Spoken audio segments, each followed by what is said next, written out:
Welcome to my YouTube channel.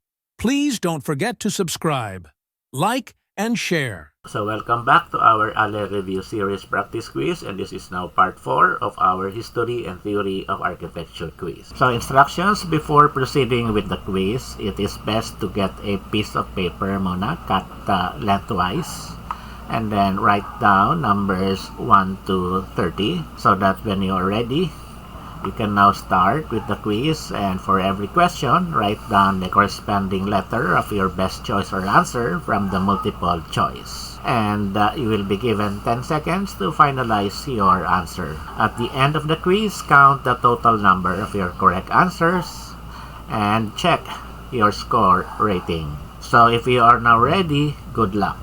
So for question number 1, we have the architect of the Risen Lord. This is a chapel at UP campus. A. Alfred de Luz, B. Cesar Concio, C. Pablo Antonio, and D. Leandro Luxin.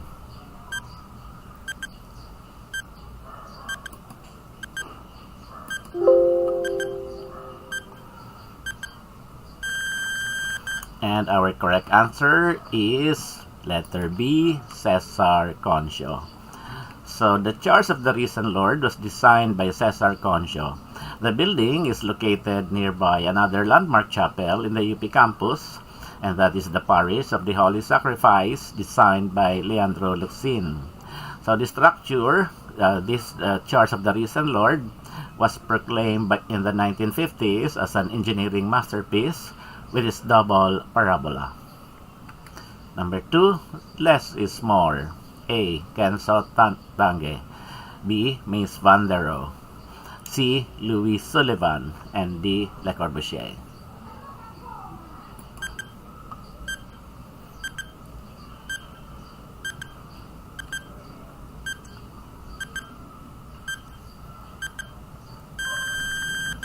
So that is by Ludwig Mies van der Rohe. Less is more. So these are the other quotations from Mies van der Rohe. So we have God is in the details. He also said that architecture is the wheel of an epoch translated into space. And also he said that we refuse to recognize problems of form, but only problems of building. Form is not the aim of our work, but only the result. Form by itself does not exist. Form as an aim is formalism, and that we reject. So this quotation, architecture must have something that appeals to the human heart. Creative work is expressed in our time as a union of technology and humanity. Nevertheless, the basic forms, spaces, and appearances must be logical. A. Kenzo Tange, B. Tadao Ando, C. Louis Sullivan, and D. Richard Menhir.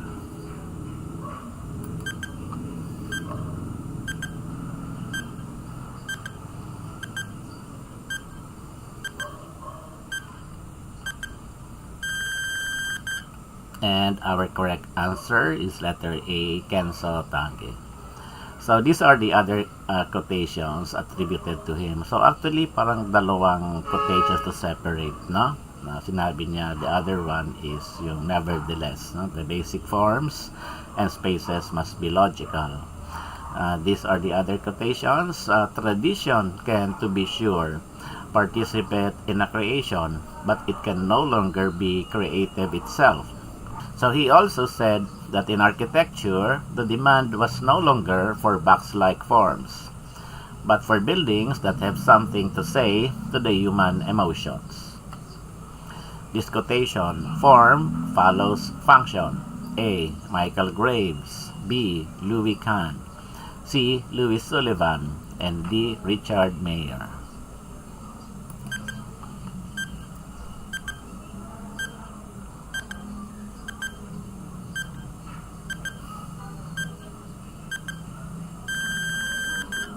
And our correct answer is letter C, Louis Sullivan. So these are the other architects who also said something about form and function, but For Frank Lloyd Wright, he said that form follows function, but that has been misunderstood. Form and function should be one, joined in a spiritual union. On the other hand, Frank Gehry is the opposite, no? Instead of form follows function, he said that function follows form, and that aesthetics and symbolism shape its purpose and use. Now, question number 5. In all my works, light is an important controlling factor. A. Ken Sautange, B. Tadao Ando, C. Louis Sullivan, and D. Richard Mayer.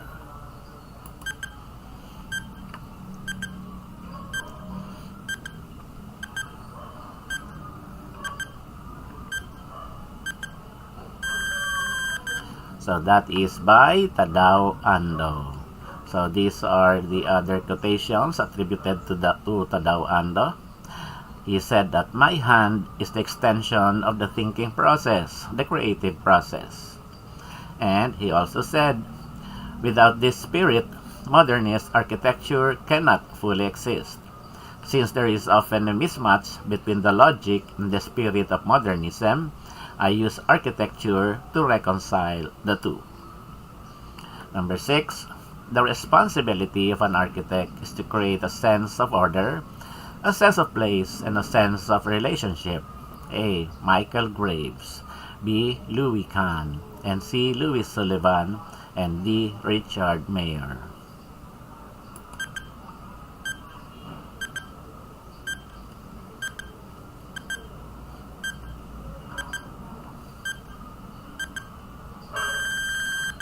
And our correct answer is letter D, Richard Mayer.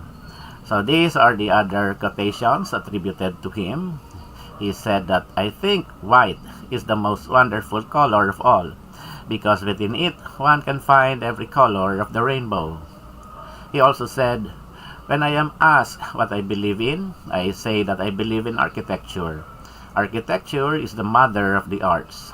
I like to believe that architecture connects the present with the past and the tangible with the intangible. Number 7, a prominent figure in modern architecture and a member of the New York Five who designed the Colombo Square. This is a large mixed-use development in Sri Lanka. A. Michael Graves, B. Frank Lloyd Wright, C. Louis Sullivan, and D. Richard Mayer.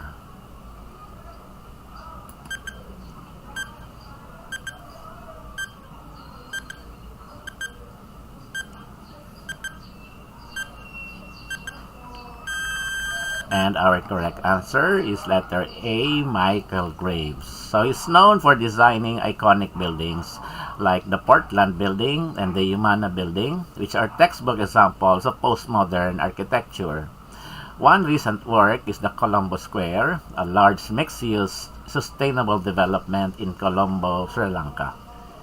So number 8, American architect known as a form giver who designed the Yale University Art Gallery and who had his first big break in the 1950s. A. Philip Johnson, B. Louis Kahn, C. Louis Sullivan, and D. Mies van der Rohe.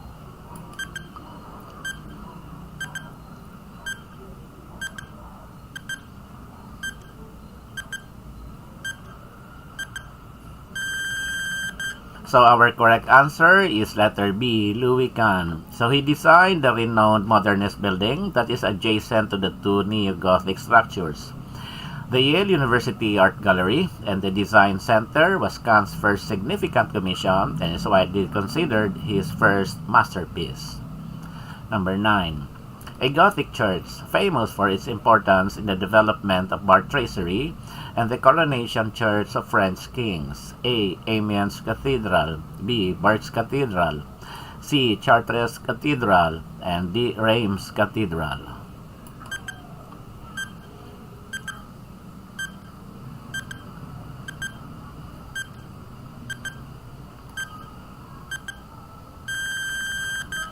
And our correct answer is letter D, Reims Cathedral.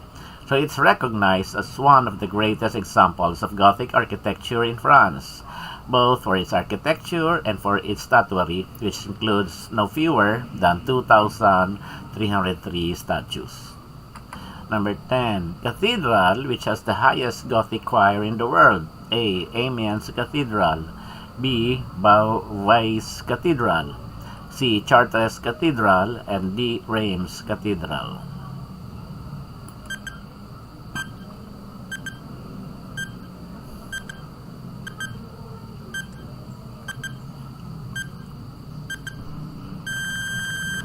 And our correct answer is letter B, Bauhaus Cathedral.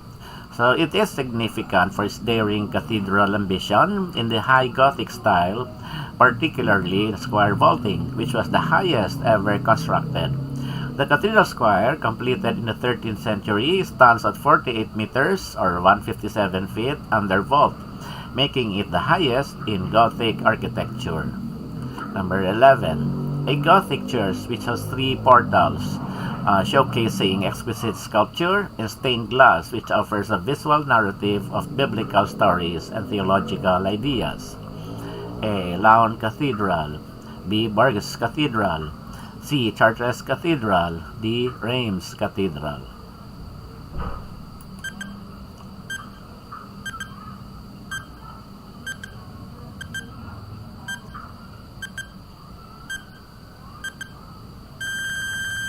And our correct answer is letter C, Chartres Cathedral.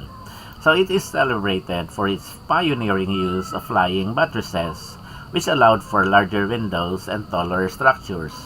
It boasts a collection of 167 to 176 stained glass windows, including rose windows, lancet windows, and oculi that offer a stunning visual experience.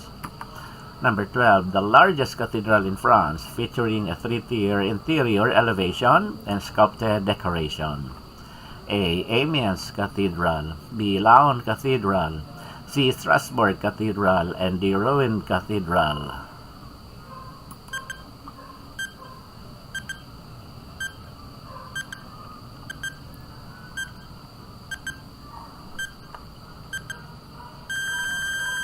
And our correct answer is letter A, Amiens Cathedral. So it is significant for its role as a prime example of high Gothic architecture and for its innovative design and construction techniques. It is the largest of the 3 great Gothic cathedrals built in France during the 13th century, and it remains the largest in France. Number 13, designed by Filippo Brunelleschi, it is widely considered to be the first building to fully embrace Renaissance architectural principles. A. Loggia of the Ospedale degli Innocenti. A. Florence Cathedral. C. Duomo Santa Maria del Fiore. And D. Tempietto of San Pietro.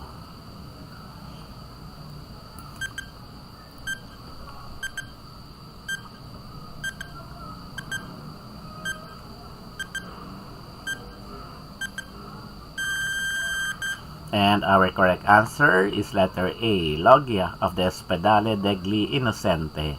So the portico of the Hospital of the Innocents is the first organic creation of Brunelleschi, and it marks the birth of Renaissance architecture in Florence.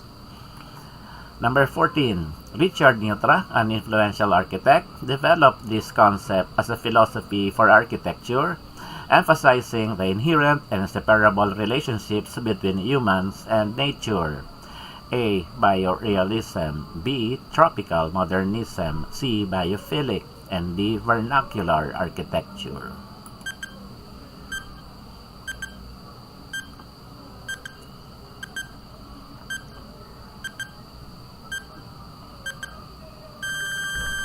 And our correct answer is letter A, biorealism. So this is a term coined by Richard Neutra to capture his recognition of the inherent and inseparable relationship between man and nature. Number 15, architectural style that was developed in West or South Africa whose climate is hot humid. This style of architecture that emulates the minimalist aesthetic of modern architecture while responding to the climatic and environmental conditions of the tropics. A. Biorealism. B. Tropical modernism. C. Biophilic. D. Vernacular architecture.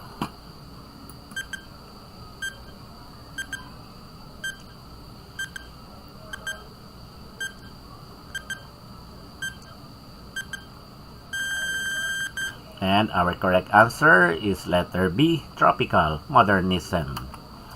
So Tropical Modernism, or Tropical Modern, is a style of architecture that merges modernist architecture principles with tropical vernacular traditions emerging in the mid-20th century.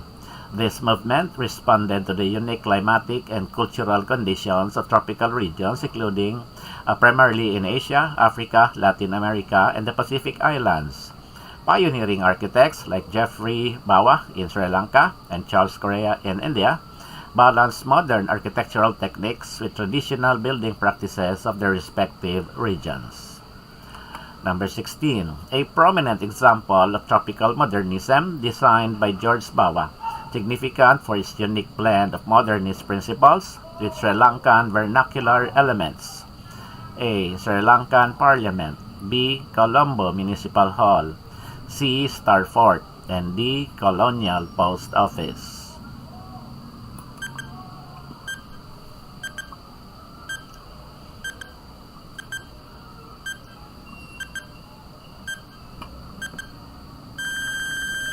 And our correct answer is letter A, Sri Lankan Parliament. So this building, designed by George Bawa, exemplifies tropical modernism with its integration of nature, use of local materials, and a focus on natural ventilation. The structure is built on a man-made lake with staggered asymmetrical planning, showcasing a cascade of roofs. The use of water as a design element, particularly in a humid tropical climate, also functions as a natural cooling system. Number 17. It was built during the Great Depression and provided jobs and hope to the city. A. Chrysler Building. B. Rockefeller Center. C. Empire State Building. And D. Cathedral of Commerce.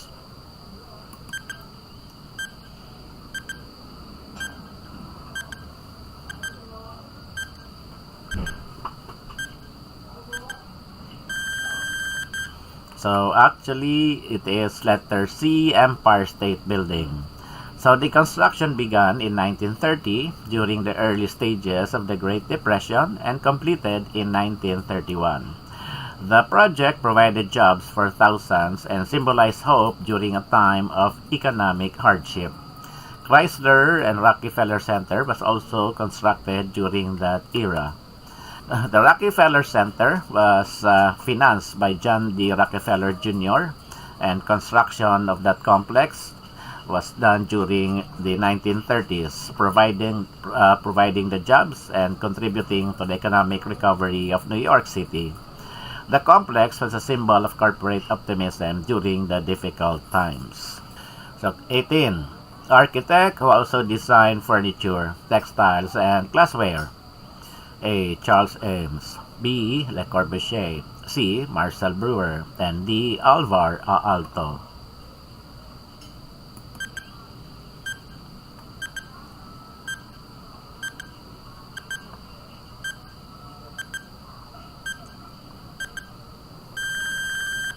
And our answer is letter D, Alvar Aalto. So Alvar Aalto is a prominent Finnish architect and designer known for his work in architecture, furniture, textiles, and glassware. He is considered a key figure in the development of modernism in the 20th century. Marcel Breuer is primarily recognized for his furniture designs, especially his use of tubular steel. Charles Eames is also a designer for furniture.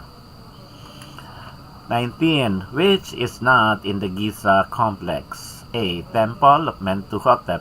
B. Khufu Valley Temple. C. Valley Temple of King Chephren. And D. Menkaure Valley Temple.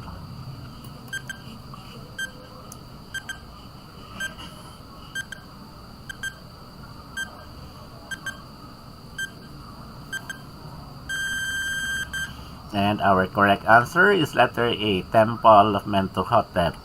So the Giza complex features several temples: the Khufu Valley Temple, the Khafre Valley Temple, the Menkaure Valley Temple, and the Sphinx Temple. These temples are part of the larger funerary complexes associated with the pyramids of Khufu, Khafre, and Menkaure. Additionally, the Giza complex includes the Great Sphinx and various tombs of queens and other individuals.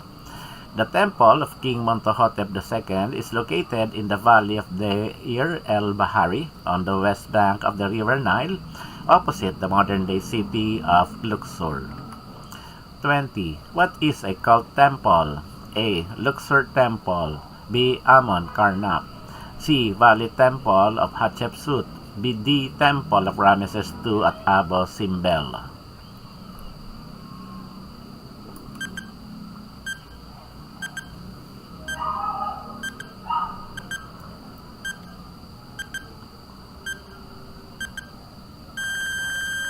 And our correct answer is letter B, Amon Karnak.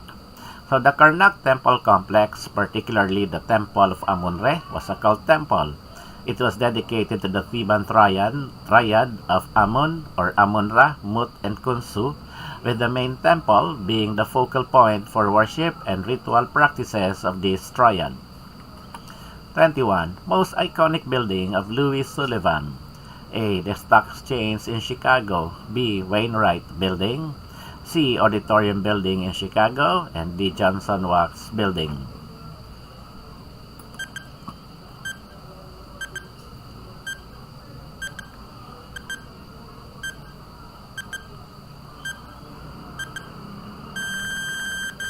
And our correct answer is letter B, Wainwright Building.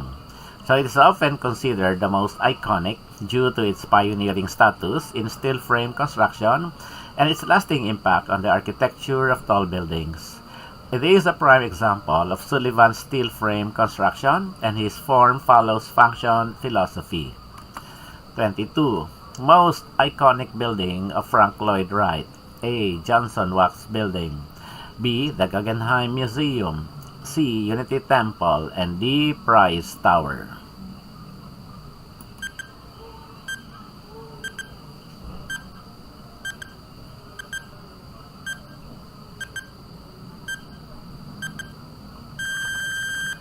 And our correct answer is letter B, the Guggenheim Museum.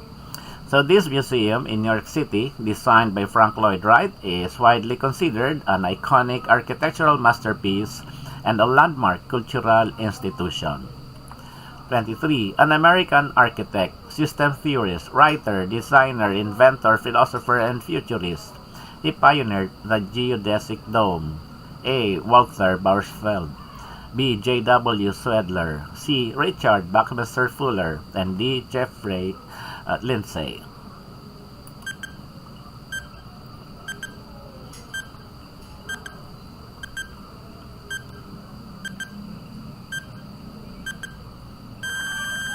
And our correct answer is letter C, Richard Buckminster Fuller.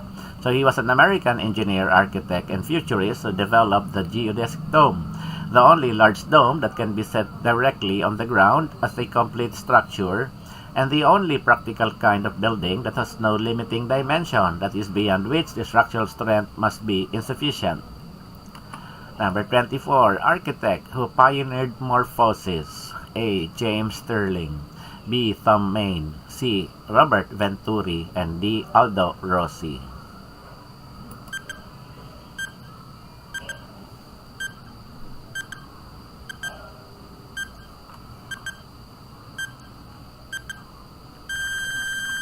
And our correct answer is letter B, Thom Mayne. So in 1972, Thom Mayne and fellow architect Michael Rotondi launched the Santa Monica, California-based design firm Morphosis, taking the firm's name from the Greek word meaning to be in formation or taking shape. So 25, the architect of Quezon Memorial Monument. A. Anselmo Alquinto. B. Francisco Mañosa. C. Guillermo Tolentino. D. Federico Illustre.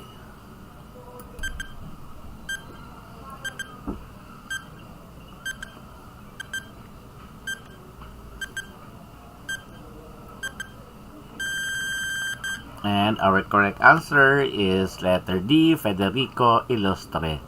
So this Quezon Memorial Shrine was designed by Federico Illustre. The 66-meter monument is composed of 3 connected pylons. The 3 pylons are surmounted by 3 large Art Deco angels by Italian sculptor Francesco Riccardo Monti. With wingtips pointing heavenward and heads bowed in grief, the angels all hold wreaths of sampaguita, the national flower. The angels represent the 3 major island groups of the Philippines, visually reinforced by its figure wearing a traditional dress from their respective region. 26. Contemporary vernacular architect noted for injecting tropical design to conform to the country's climate. A. Francisco Manyosa, B. Manuel Manyosa Jr., C. Leandro Luxin, and D. George Ramos.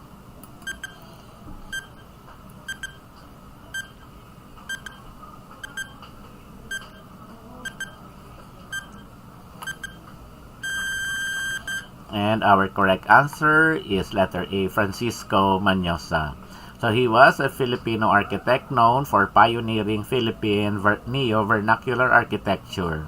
He drew inspiration from traditional Filipino building practices, particularly the bahay kubo and bahay na bato, incorporating elements like elevated structures, open air spaces, and natural materials. He is best known for his work on the Coconut Palace, the Amanpulo and Pearl Farm, the Edsa Shrine, and other Philippine landmarks. So 27. Part of a complex in ancient Egypt typically included an offering chapel and was often surrounded by walls. A. Pyramid, B. Mastaba, C. Rock-hewn tomb, and D. ziggurat.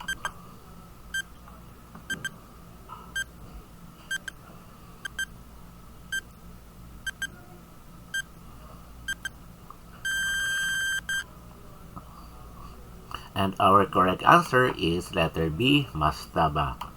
So a mastaba is an early type of Egyptian tomb structure, rectangular in plan, with sloping sides and a flat roof. It was part of a larger funerary complex, and it typically included an offering chapel where family members could make offerings to the deceased.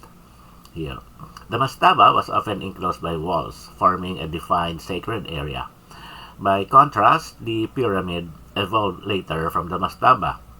It's a more advanced royal tomb type, but not all pyramids had offering chapels or enclosing walls in the same manner as the earlier mastabas. So the structure being described, a part of a complex, includes an offering chapel and often surrounded by walls, is a mastaba. 28. A type of ancient Egyptian tomb with tapered battered sides and flat top. A. Pyramid, B. Mastaba, C. Rock-hewn tomb, and D. ziggurat.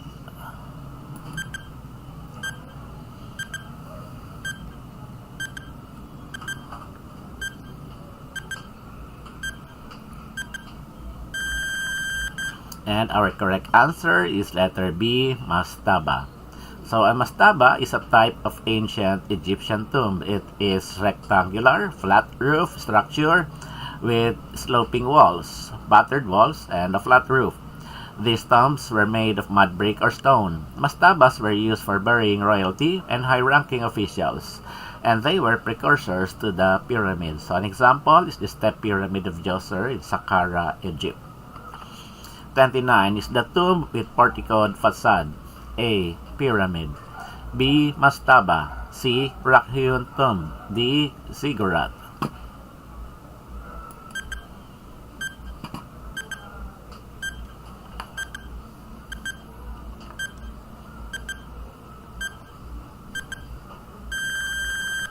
And our correct answer is letter C, rock-hewn tomb. So a rock-cut tomb with a porticoed facade like the Lycian tomb of Amintas or the urn tomb in Petra, is a type of tomb where the facade and sometimes other parts of the tomb are carved directly into a rock face. The facade is often designed with a portico, a covered entrance or porch supported by columns. And last question, music hall with best acoustics visually reflected as well in the facade. A. Carnegie Hall, B. Walt Disney Concert Hall, C. Sydney Opera, and D. Oslo Concert Hall.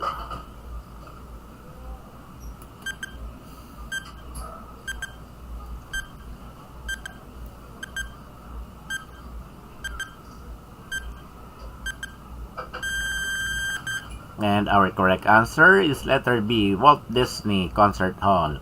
So the Walt Disney Concert Hall in Los Angeles stands out for its exceptional acoustics and distinctive architectural design, where the exterior's curves and forms are echoed in the interior and the concert hall acoustic design. So designed by Frank Gehry, the hall's stainless steel facade and the way it's reflected in the interior design, along with the meticulous acoustic engineering, create a visually and auditorily stunning experience. So that's it. Congratulations for completing the quiz. Now, count your total correct answers and determine your score category. If your rating is 15 or less, it is time for a more strategic review. Thanks for watching. Don't forget to subscribe, like, and share. Enroll at Atlas CDC Review for a comprehensive prep for the Architecture Board exams. Message us now.